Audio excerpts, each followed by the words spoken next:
Hey, it's Sophia Wren here to help you to write and create awe-striking things, whether it be for your business, a book, or some other thing. Even if you don't think you're creative, I can help you to put things out in the world that really make you feel awe and proud and amazed at what you've created. It truly is possible for you in whatever area you're looking to expand into, including things that maybe you've never really accessed a certain level of success that you've wanted with your writing and your creating, and to really see things manifest physically that have been ideas or dreams for you before. And if you're feeling a lack of clarity about what you want to create, this will also be a good video for you because a lot of times there are things under the surface. And those things can cause us to have a lot of hurdles and challenges and roadblocks and procrastination and issues, even being clear on what we're really trying to do, because there's something that is blocking us. And I've encountered this with so many of my clients. I've been working for years and years, like 8 or 9 years at this point, working with people who want to write and create for their business, book, or another project. And I've seen the gamut of things that are really deep that get in the way. So this is kind of our addendum to video 1, where we talked about the distractions that we can get into. What is a distraction, what's not, and kind of that dance we need to do in this whole process to figure out what our next move is. Those things are a little bit more superficial because that's like, what do I do next right now, today? But this video is going a little deeper because if you have been bumping up against something or not making progress on something for a while, or you're not even getting started, or you're doing stuff and it just doesn't feel right, there's probably something deeper.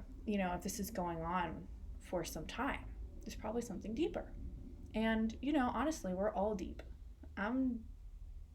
That's my perspective, is that everybody has depths, and we all have to take on the job of exploring them for our own highest and best good.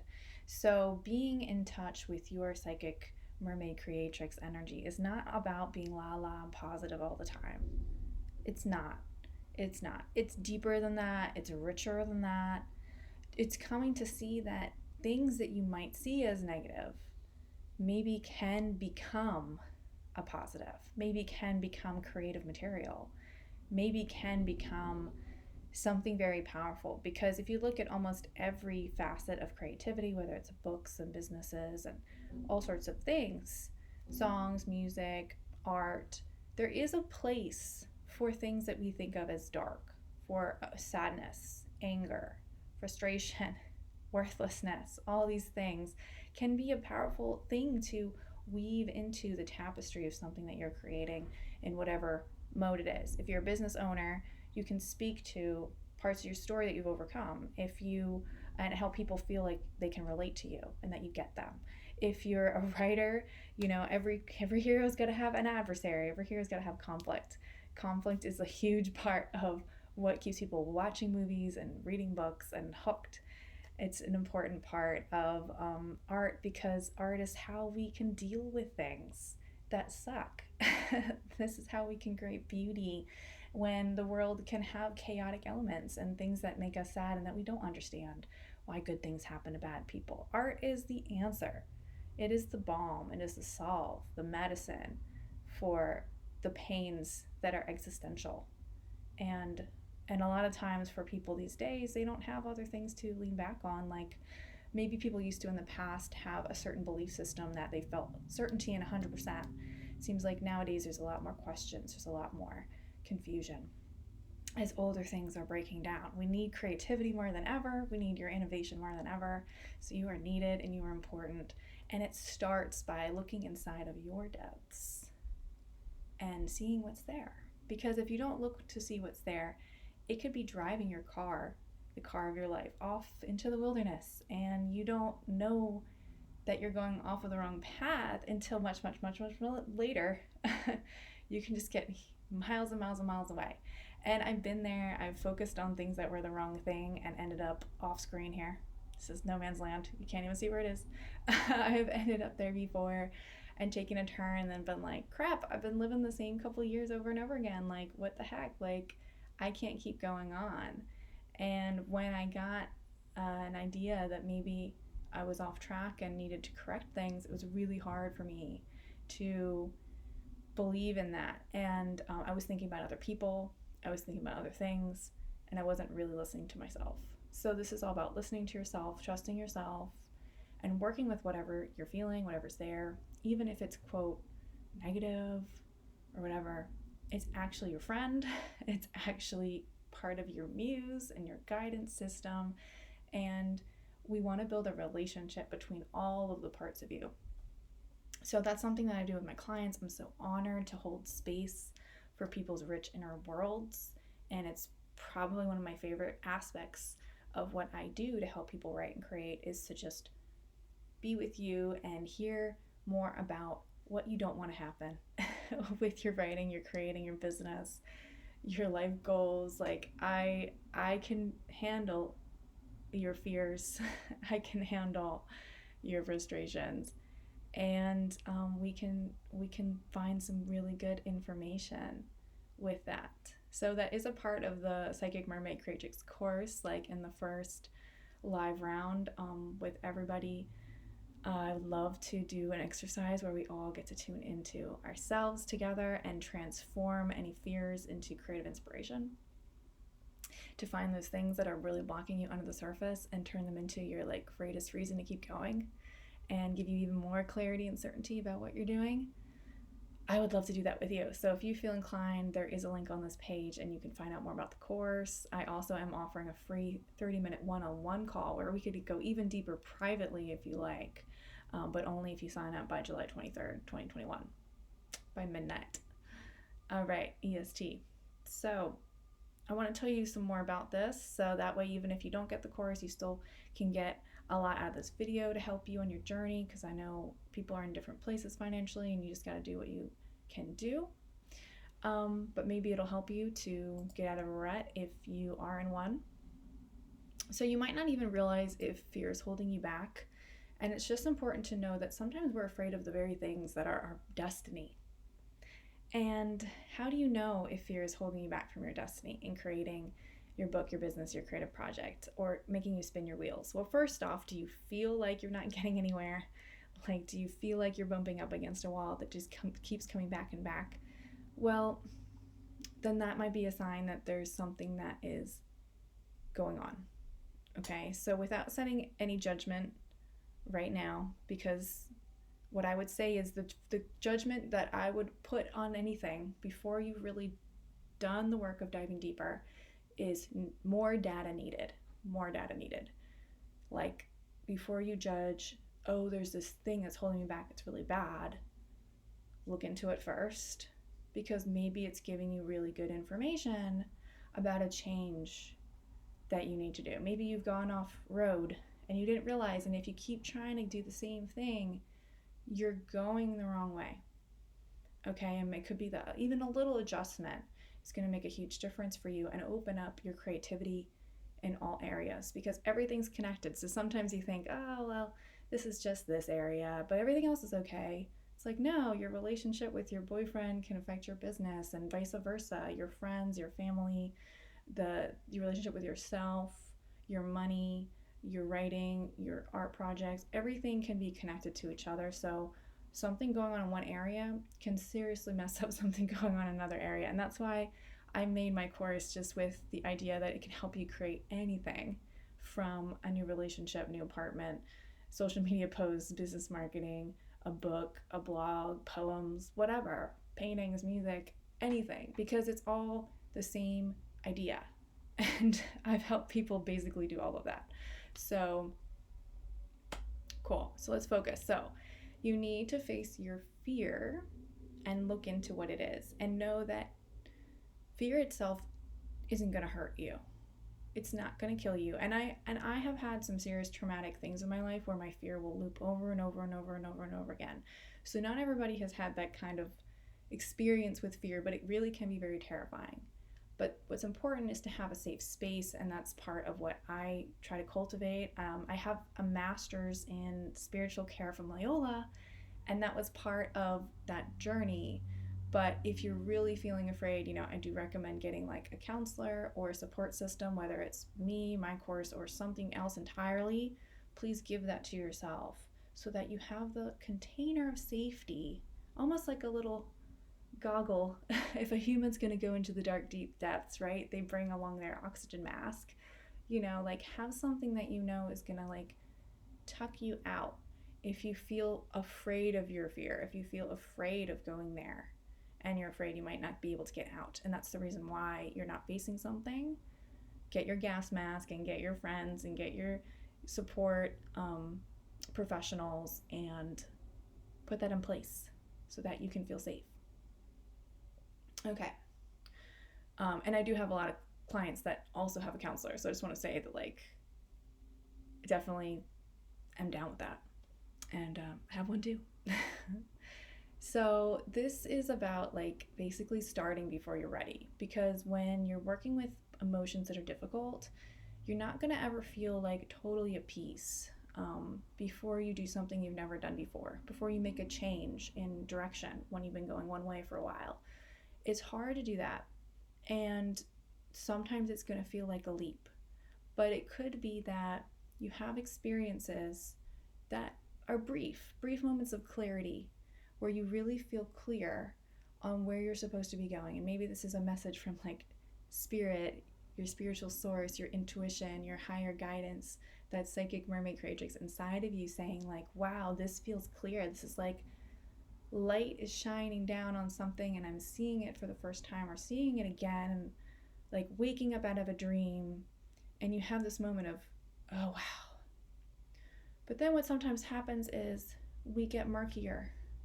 Things start to fade, our other stressors come in, and it starts to whittle away at what was strength and what was confidence, and the self-doubts come in, and the sadness comes in, or the fear comes in, or the contraction comes in, and then you're kind of back where you were. And this is sort of natural. This is life. It's cyclical. It's like waves, like you have to work to have a constant kind of clarity in your life about where you're going. And a lot of times you need to course correct back and forth, because a lot of things happen in our lives that we don't control, and you have to adjust to that.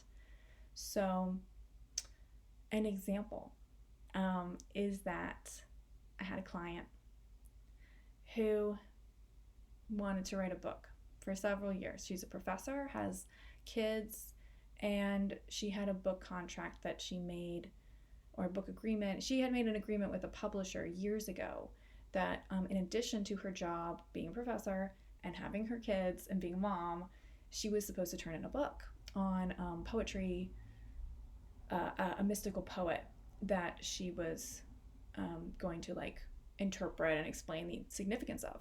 And it was a really cool project. She was really excited about it, but she just never really seemed to have the time, and it had been a big source of guilt and anxiety and pressure that she just hadn't gotten around to this in all these years.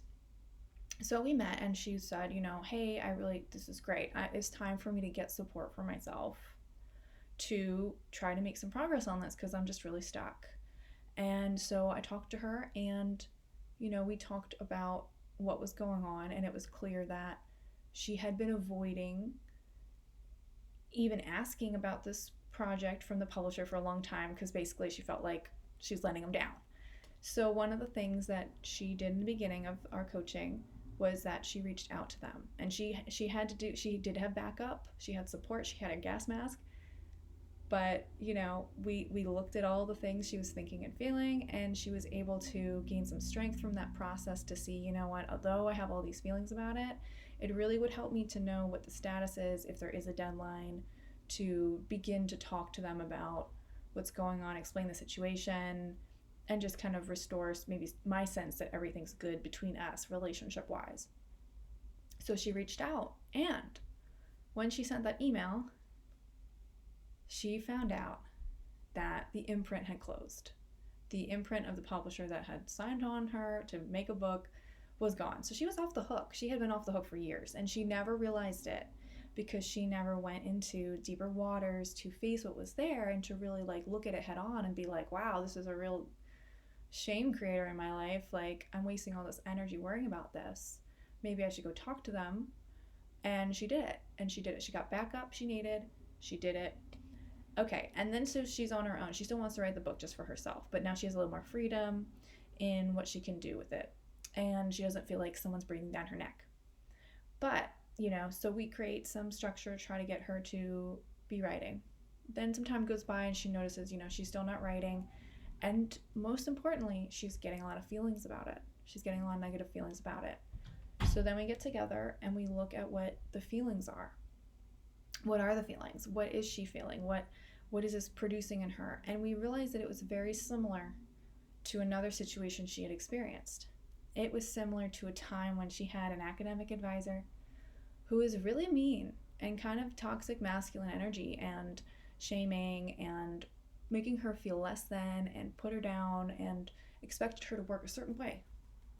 This certain way that was really not feeling good, not feeling mermaidy, let's just say. It was putting her in an entirely different space. And I had been wondering, where is all this stress coming from about this? Like, you're in charge now. Like, you can do it whatever way you want. So what's there that's making it so stressful and unfun and negative for you? So we found out it was a situation. We did some healing work around that. We really faced that, looked at it, explored it, and did some shifting around the source of it. Okay, the source of it. And then she was able to move forward. She ended up coming up with a really great idea where she no longer had to feel like she had to juggle her book between all of these other things, like her kids and her work, her main teaching work. She incorporated her course outline to be the content of the book she wanted to write. So she was developing the material for the book as she was planning her lessons for her class. And it was part of the same thing. It was two birds with one stone. And she came up with this genius idea that she had never thought of before. And then she said to me, you know what, I'm actually thinking about maybe on the side now, I'll write a fiction book because I had this other idea and now I'm really excited to do that. So, and her students are so excited to get the material that she's actually really passionate about and only she can teach, creating out of thin air. So she went through this amazing journey in about like 3 months time. So after years of being stopped up. Okay, so what helped her? Like facing her fear, looking at the source of it, and either deciding, you know what, hey, I'm gonna let this go, I'm gonna just like let go of this, like the stuff with her advisor, like that was all his BS, and we were healing that and we're letting that go. Or it was something she needed to take action around, like I'm afraid of what these imprint publisher people think and like they're mad at me or something. I'm gonna go reach out to them and see what's up. And then bam, that little action solves so much trauma and stress for her. So sometimes you need to look at it, do something different, take some action, get some support, get a music teacher, get a therapist, get a coach like me, send an email, go do a thing. Or sometimes you need to just look at like things people put on you, rules people put on you, and just decide, you know what, this isn't for me. I'm not doing this anymore. This is BS. And as I shine my light and as I do my own thing, I'm saying no to all of that. And that can be really motivating. Sometimes the work that you do inside can become surprisingly your big power. This can be part of tapping into your power in the depths of the darkness and the sadness and the anger and the stress and the trauma is also the place where your deeper recesses of power are that you haven't accessed in a very long time, that you had to tuck away to be a good girl, to be special, to be loved, to be accepted, to be fitting in or whatever. There's little bits of you in the shadow that you need to come get and come connect to. And the way to do that is to start to just try to connect to it all and to hear yourself and learn more about yourself and be open to it being an ongoing exploration, ongoing journey that you need to kind of keep going back to.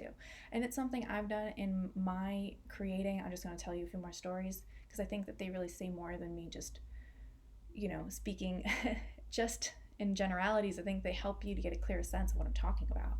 So I had a song that I wrote. I've been writing songs for a few years. Never really thought I was musical. I've grown up with a lot of musicians in my family, and I'm not at their level of expertise on any instrument, so I never thought of myself as musical, but I love to sing. but I had a lot of fears. I had a lot of stage fright. And one time I picked up a microphone at a party. They were playing my favorite song. They were asking someone to sing it. And I just said, okay, I'm going to sing this song. And didn't really feel ready, but the other person singing the song didn't even know the words. So it seemed like a low bar. I get the mic, I start singing my heart out, and my throat collapses, like it like tightens up, and it's like squeaking and awful, and I hate my voice, and I'm forgetting all the words, and I just feel ashamed, and I feel stupid, and all my friends, I got all these friends there that I'd love to impress, and I just feel like I look like an idiot. And this is my space where I know that I actually had an opportunity to sing on stage before that. I talk about it in Freedom Year where I really shone, but it was because I like had time to practice. But I was like, I wish I didn't have to try so hard to sing as well as I do like in the shower or in my car. Like why does my body like fight me? You know? And I decided, I ended up meeting someone who's a music coach, like within a little short period of time, a singing coach, and I decided, you know what? I'm gonna try this. I'm gonna get myself some support. And I ended up many years later deciding to like, I did what I needed to do, kind of repeating this process with guitar. I learned how to add guitar to my music. I started singing in places. And eventually I decided, you know what, I really want to take it to the next level. I want to publish a recorded song, professionally recorded song, because everything had been just like kind of on my phone, and I felt like it wasn't the best representation of what people in person told me I could do with my voice, that the power I felt was in it. And I felt like, you know what, I'm going to honor myself and my potential, and I'm going to do this for me. And so it was hard because my life was chaotic. This was last year, and I was traveling between the US and Japan and just desperately trying to be back with my fiance, my now fiance, and it was complicated. But anyway, so I ended up needing to rush back to Japan and try to be with him before a window shut, and I didn't know when I was going to see him again because Japan wouldn't allow any visitors and he couldn't leave. So it was a short period of time, and it was only like, I think maybe like 3 weeks or like a month, or I only had a few weeks really to do this. And it had been a goal of mine while I was in the States to record a song. And I didn't know when I would be back, and I didn't know when I would do it. And I just decided, you know what? It's kind of now or who knows when. So I'm going to do this. So I found someone to record with, a producer recommended by a friend. I made the investment. Okay, so we start. His process was that we would record a song, and I would bring my song to him, and he would like mix it, add instruments and stuff, and then tell me his vision. And then we would tweak it and we would go from there. So we created like, basically it sounded like a draft song, but he decided to change the change a certain part of it, change the chorus of it, change kind of like half of the song so that it sounded different, and it sounded a little bit more like a song you hear on the radio. And in some ways I kind of liked it. So I was there, I was giving it a shot. We weren't really being perfectionistic this time, so I just sang a little like once, we didn't make it really nice, and my throat was a little closed. I was a little uncomfortable. I was a little bit tentative, didn't know where, I wasn't feeling that safety all the way, so I was like, I don't know what's happening. So I don't know if I like this, but I'll try. And so we did that. That was many hours of recording. That was an expense, and I got this song. And so I go home and I'm listening to it, and I just feel awful. I wake up the next day like crying, feeling awful, just feeling like, I don't know, dead inside is the words that's coming to me. Just like nobody gets me. I'm so sad. I'm different. I can't use my voice. He's telling me this is what I need to do. He's the professional, and I like don't know if I could get him to cooperate with doing it differently. Then I kind of asked for some validation from some other people, and you do need to be careful about who you do stuff with, because for instance, some of my family members were like, this is great, no, don't change it, like I love it, like this is better than your version, listen to the producer. And it was like, no, I don't want to. And you know what, I came to listen to the no, I don't want to part of me.